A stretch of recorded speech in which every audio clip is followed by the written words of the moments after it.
दोस्तों, आखिर क्या होता है अगर भगवान श्री कृष्ण अपने महाशक्तिशाली सुदर्शन चक्र को कर्ण के कवच पर चला देते?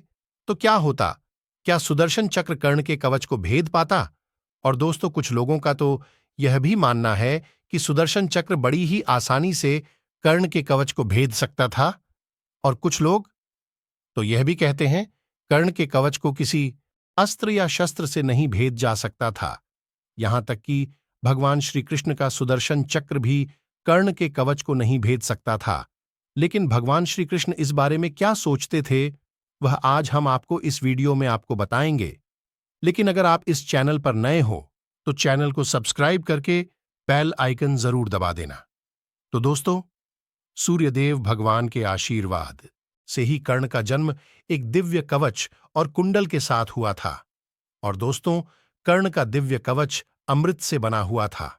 और ऐसा भी कहा जाता है जब तक कर्ण के पास उनके दिव्य कवच और कुंडल है, तब तक उनके किसी भी तरीके से नहीं मारा नहीं जा सकता था।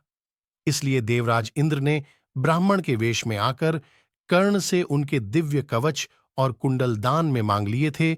और दानवीर कर्ण ने बिना कुछ सोचे समझे अपने दिव्य कवच और कुंडल देवराज इंद्र को दान में दे दिए थे।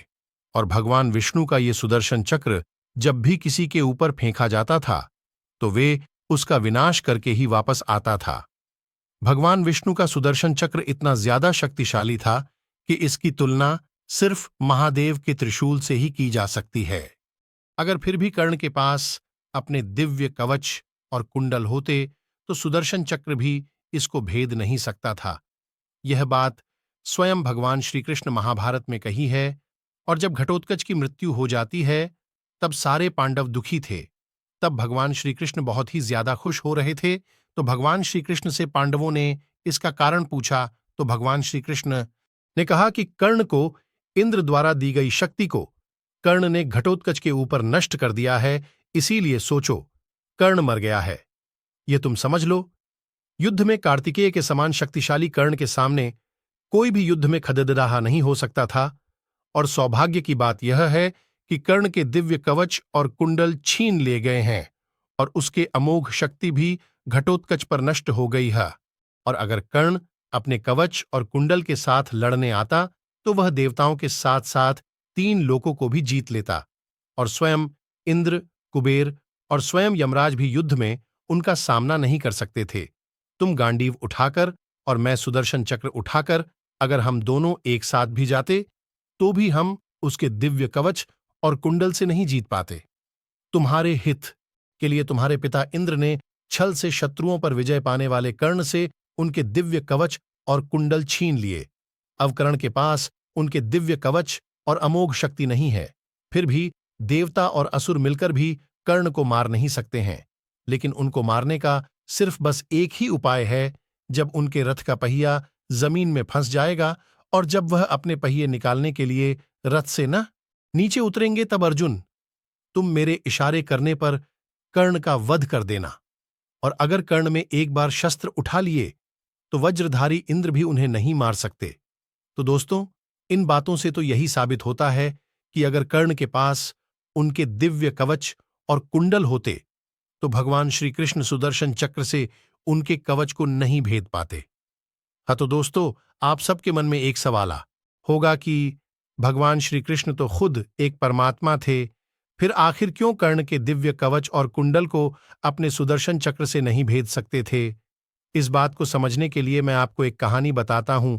पौराणिक काल में जब देवता और असुर ने मिलकर समुद्र मंथन किया था, तब उस समुद्र से अमृत निकला था। असुर इस अमृत को पीकर अमर होना चाहते थे। तब भगवान विष्णु ने एक लीला रची। तब भगवान विष्णु ने मोहिनी का रूप धारण किया और उन्होंने असुरों को अपने रूप से मोहित करके उनसे अमृत ले लिया। तब देवताओं इस अमृत को पी रहे थे। तभी एक असुर ऐसे पीने के लिए देवताओं के बीच में छुप गया। और जब वह असुर अमृत पी रहा था तो भगवान विष्णु ने उसका सर अपने सुदर्शन चक्र से ढड्डीएच से अलग कर दिया था। लेकिन अमृत पीने के कारण उस असुर की मृत्यु नहीं हुई और उसका सर और धड्डीएच आज भी जीवित है। उसके सर को राहु और धड़ को केतु कहा जाता है। इस पौराणिक कथा से यह भी साबित होता है कि जो अमृत पी लेते हैं और जो चीज अमृत से बनी होती है तो उसे सुदर्शन चक्र भी नष्ट नहीं कर सकता है। तो दोस्तों, इसका मतलब यही हुआ कि कर्ण के कवच को सुदर्शन चक्र भी नहीं भेद था, क्योंकि दोस्तों कर्ण का कवच अमृत से बना हुआ था। दोस्तों, आपकी इस बारे में क्या राय है, हमें कमेंट करके जरूर बताइएगा। और अगर आपको वीडियो अच्छी लगी हो तो वीडियो को लाइक करें और हमारे चैनल को सब्सक्राइब जरूर कर दे और बेल आइकन को दबाना ना भूले, ताकि आने वाली हर वीडियो का नोटिफिकेशन आपको सबसे पहले मिल सके। Thank you so much.